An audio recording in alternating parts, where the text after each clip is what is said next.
Hello, hello, j'espère que vous allez bien. C'est parti pour notre live du lundi dans ce groupe addict à la bouffe, hypersensible, hyperphagie. Est-ce que je me fais opérer d'une opération bariatrique? Est-ce qu'il y a d'autres solutions? Ou j'ai déjà été opérée, je suis en post-bariatrique et je reprends du poids malgré tout et ce n'est pas simple pour moi. Voilà ce dont on parle dans ce groupe. Aujourd'hui, j'avais envie de vous parler de boire de l'eau. J'ai vu des choses dans ce groupe de personnes qui me disent je n'aime pas l'eau, je ne sais pas boire d'eau et qui vont remplacer cette boisson qui est du vivant pour notre corps par des boissons si pas sucrées, des boissons qui vont être avec comment on appelle ça, de l'aspartame, des choses comme ça.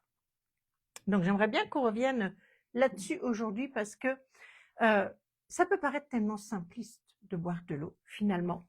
Mais vraiment, je vous invite, quoi qu'il en soit, de bannir toutes les boissons sucrées, même parfois des personnes pensent faire bien en buvant des jus d'orange, des jus de fruits, vraiment. Euh, Comprenez que dans un verre de jus de fruits, assez souvent industriel, je suis pas en train de te parler d'un jus d'orange que tu ferais toi-même, où là tu sais que voilà, c'est le jus de cette orange et c'est du fructose. Mais dans les jus de fruits industriels, dans un verre donc de normal, de 25-30 millilitres, tu as 5 à 6 morceaux de sucre. 5 à 6 morceaux de sucre. C'est juste énorme. Est-ce que tu mangerais 5 à 6 morceaux de sucre? Bien sûr que non. Donc, euh, il est juste dans un premier temps évident que si tu enlèves ces boissons sucrées de ton alimentation, et que tu remplaces par de l'eau, bien sûr, tu vas à terme finir par perdre du poids. Il y a cette notion de goût. Beaucoup de personnes me disent je n'aime pas l'eau. Essaye d'autres marques d'eau. Je ne sais pas, essaye d'autres marques d'eau. Il n'y a pas de raison de ne pas aimer d'eau. Qu'est-ce qui se passe?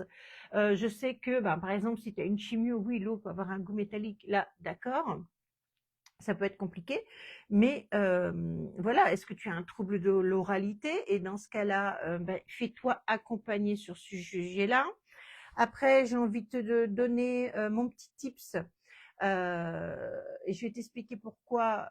Donc, ne prends pas des boissons sans aspartame, s'il te plaît, mais mets juste quelques gouttes de jus de citron frais dans ton eau. Par contre, ce qu'il faut faire attention. Alors, parfois des personnes me disent que oui, mais le jus de citron, c'est acide, ça me fait mal à l'estomac. Non, c'est acide en dehors de ton estomac. Ça devient alcalin dans ton estomac, donc tu peux y aller, il n'y a pas de souci. Ça ne va pas te brûler, d'accord? Le citron ne va pas te brûler. Par contre, oui, par contre, ça va être acide au niveau de tes dents, d'accord? Donc, si en plus aujourd'hui tu es encore dans des compulsions vomitives, si tu te fais vomir, vous m'entendez souvent dire on ne se lave pas les dents après une compulsion vomitive, puisque tout cet acide de l'estomac qu'on a ressorti, il est sur les dents et on frotte et on l'étale, d'accord? Donc on se rince d'abord bien la bouche à l'eau claire avant de se laver les dents. Et donc ce citron va lui aussi, à cet endroit-là, à l'entrée de ta bouche dans tes dents avant d'arriver dans l'estomac, il va aussi venir abîmer les mailles de tes dents si tu en consommes trop, bien sûr, si c'est une fois la semaine, ça va. Donc ce qu'on conseille souvent dans le milieu médical, eh bien c'est la paille. Aujourd'hui, tu as des pailles en verre qui sont nettoyables. Je kiffe pas trop ça. Faut vraiment faire attention à bien les nettoyer, d'accord? Vraiment être très attentif au nettoyage de ces pailles. Moi, j'ai réussi à avoir un stock. Alors, je bois pas avec du jus de citron. J'ai toujours mon gobelet qui est là. Et j'en bois 3 par jour. Je sais plus, c'est un gros celui-là, c'est un 50, je crois. Je me souviens plus. Et j'en fais 3 par jour à peu près au minimum. Euh, donc vraiment, je veux que tu comprennes que il n'y a pas, il faut boire de l'eau, il faut arrêter avec toutes les boissons sucrées, etc., etc. Il y a une autre explication. Alors, je regarde un petit peu les notes que j'ai mis pour toi. ce qu'il faut que tu comprennes, c'est qu'on a une hormone qui s'appelle la gréline, d'accord? C'est l'hormone qui est responsable de la faim. Et dans l'estomac, on a des récepteurs de sucre qui ouvrent la faim, qui ouvrent l'appétit. C'est-à-dire que plus tu viens mettre du sucre, plus ça vient ouvrir l'appétit. Et ben oui, ça marche pour toutes les boissons sucrées, même les jus de fruits en bouteille. C'est la même chose. Et c'est la raison pour laquelle tu remarqueras que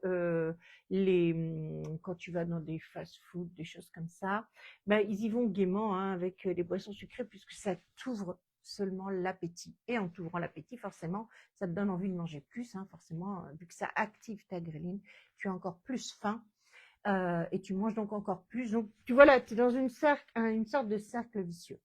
Donc, je veux vraiment que tu comprennes cette notion-là. C'est essentiel. Et encore une fois, je ne suis pas en train de te parler. Si tu as envie de te faire un jus d'orange frais, c'est le moment. On a des oranges délicieuses. Une orange, tu peux avoir déjà un bon jus d'orange frais. Tu as envie de te faire ça le matin au petit-déj, ou voilà, ou l'après-midi au goûter, que sais-je. Ça, vas-y. D'accord? Alors, on ne met pas 10 oranges, on est bien d'accord, mais une orange bien juteuse, on a déjà quelque chose de très sympa. Voilà. Ce que je veux aussi que tu comprennes au niveau du cerveau, je reviens aux boissons avec de l'aspartame, avec tous ces faux sucres. Tous ces faux sucres au niveau de ton cerveau activent la même chose que le vrai sucre. Je répète, tous les faux sucres au niveau de ton cerveau activent la même chose que le vrai sucre. Ça veut dire quoi? Ça veut dire que ça va déclencher une réaction pancréatique et au niveau de l'insuline, ça va faire monter et ça va faire une réaction, ça va monter l'insuline dans ton corps. Et oui, les boissons sans sucre, hein, voilà, sans sucre, like, mènent aussi au diabète. Ça a été prouvé. Donc, le cerveau, lui, ne fait pas la différence entre le vrai sucre et le faux sucre, en fait. Et il vient quand même activer tout un tas de réactions chimiques au niveau de ton pancréas. Une raison de plus pour arrêter toutes ces boissons-là. J'ai souvent rencontré des clientes qui me disent « Bah oui, pourtant, ça fait plusieurs mois que je prends du Coca-Cola Light. » Ton corps ne fait pas la différence. Ton corps ne fait pas la différence. On arrête, quitte à te faire vraiment plaisir. Je dis toujours, je préfère que tu prennes un vrai Coca avec du vrai sucre une fois de temps en temps, d'accord, où vraiment tu sens que là, ça va être un moment de plaisir, ça va être agréable, voilà, tu es avec des amis, un vrai verre de Coca, plutôt que tous les jours te satisfaire d'un faux Coca, en tout cas avec du faux sucre. Mais quoi qu'il en soit, bois de l'eau. D'accord? Bois de l'eau. Si tu es opéré en sleeve ou en bypass, peu importe, de toute manière, tu as d'une manière générale ton estomac qui fait la taille d'un pot de yaourt. Vous avez à peu près ça fait pas grand chose. Et donc la faim, c'est quelque chose de déjà plus compliqué pour toi. Pour quelqu'un qui n'a pas ce genre d'opération-là, je peux conseiller de boire 2 grands verres d'eau avant de manger. Mais si tu as une opération bariatrique, tu ne fais pas ça. D'accord? Tu ne fais pas ça. Tu essaies de boire entre les repas, mais juste pas avant les repas. Un peu avec le temps, l'estomac se détend un petit peu et tu vas pouvoir aussi boire en mangeant, mais prends conscience que dès lors que tu as été opéré d'une chirurgie bariatrique, tu peux plus en mettre autant dans ton estomac. Donc, on se retrouve parfois avec des situations très compliquées, et notamment avec des anneaux. On en voit de moins en moins quand même des anneaux, où une personne avait mangé des champignons, le champignon était là sur l'anneau et elle buvait de l'eau et ça ne passait pas et elle vomissait parce que l'anneau était comme, le champignon était comme aspiré par l'anneau, tu vois l'idée? Génial. Et il n'y avait plus rien qui passait, même pas de l'eau. Donc, c'est-à-dire que ce que je veux dire à travers ça, c'est que prends le temps de mâcher tes aliments, surtout si tu as un anneau, c'est moins embêtant pour la sleeve et le bypass. Cependant, si tu ne mâches pas, on est bien d'accord, tu en mets moins dans ton estomac et tu risques d'être plus vite en dénutrition. L'idéal, ce serait de pouvoir couper Et c'est de toute manière ce qu'on conseille, de couper ces repas, de faire des petits bouts, voilà. Je dis même parfois aux personnes, écoutez, si là vous sentez que vous avez envie, je sais pas moi, de protéines, et ben mangez-vous du poulet, et tant pis s'il n'y a pas de légumes et qu'il est midi et qu'il n'y a pas de légumes, et que vers 14 heures, peut-être là vous aurez plus envie de légumes et vous allez manger vos légumes à 14 heures. Des fois on en est rendu là en post-bariatrique, d'accord? Vraiment que vous l'entendiez. Quand on a été opéré d'une chirurgie bariatrique, on ne peut plus penser comme avant. Il faut déconstruire tout ça. D'accord? Il faut déconstruire tout ça, mais il faut continuer à boire de l'eau. Il faut juste que tu trouves ton rythme par rapport à ça. Donc, il y a tout un tas d'études sur ça, ce que je suis en train de te dire. Bien sûr, c'est toujours en anglais, toutes ces études-là. Mais il y a quand même tout un tas d'études qui ont été faites sur ça. Si tu as envie, je pourrais te les partager. Donc, en résumé, boire de l'eau, oui, ça fait maigrir parce que ça permet aussi à ton corps de souffler, à pas faire des pics d'insuline, etc. Tu l'as compris, à ne pas ouvrir la faim comme avec le sucre, etc.